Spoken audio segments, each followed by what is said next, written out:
ఈ రోజే డౌన్లోడ్ చేయండి. మీ ఫేవరెట్ షోస్ చూడండి. ఎవరిదంతా చేశారో తెలీదు. మిమ్మల్ని బాగా హింసించారు విహారీ గారు. చూడండి మీకు ఎలా దెబ్బలు తగిలాయో.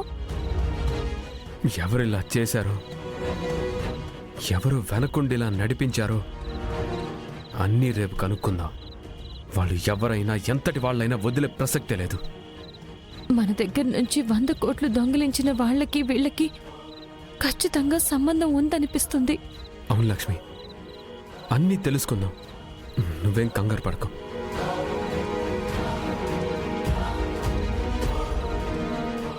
లక్ష్మికి నా మనసులో ప్రేమని చెప్దామని చాలాసార్లు అనుకున్నాను, కానీ కుదరలేదు. ఇంతకంటే మంచి అవకాశం ఎప్పటికీ రాదు.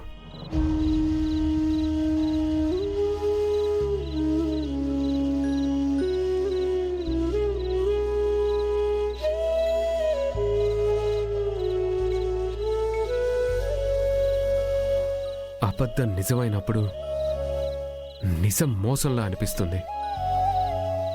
మనం ఇప్పుడు నిజమైన బంధంలో ఉండి మోసం చేశామన్న అపోహలో ఉన్నాం. కానీ కనకం, బయట సమాజం ఇలా నిజాయితీగా లేదు. అసలు ఈ సొసైటీలో నిజమే లేదు. ఎందుకంటే స్వార్థంతో అందరి బుర్రలు నిండిపోయాయి. నిజం చెప్పడానికి భయపడుతూ అబద్ధాల్ని అలవాటు చేసుకున్నారు. అలాంటి సమాజం కోసం, అలాంటి మనుషులతో ఉన్నప్పుడు మనమెందుకు మనలో ఉన్న నిజాన్ని దాచుకొని బతకాలి?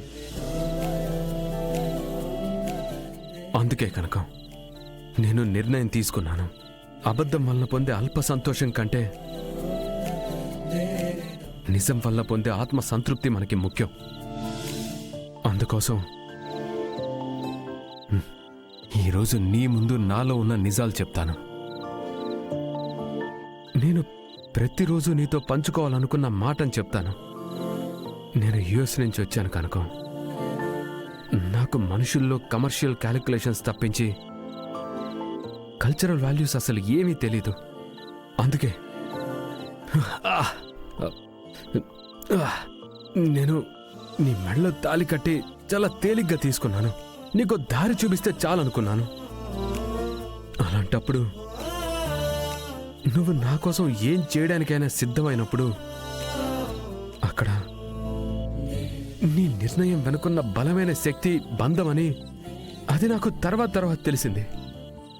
మా వాళ్లతో అవమానాలు, అన్ని మాటలు పడుతూ నువ్వు ఉండడానికి కారణం నేను. అది నీ మెడలో కట్టిన తాళి అని నాకు అర్థమైంది. ఆ క్షణం నుంచే నేను మన బంధం గురించి ఆలోచించడం మొదలుపెట్టాను. మన సాంప్రదాయాలను తెలుసుకోవడం నేర్చుకున్నాను. నిన్ను అర్థం చేసుకున్నాను. అమ్మవారి ముందుకు తీసుకెళ్ళి నిన్ను భార్యగా అంగీకరించాను. అప్పట్నుంచి నాకు తెలియకుండానే నేను నీకోసం వెతికేవాణ్ణి. నిన్ను కలవటం కోసం ఎదురు చూసేవాణ్ణి.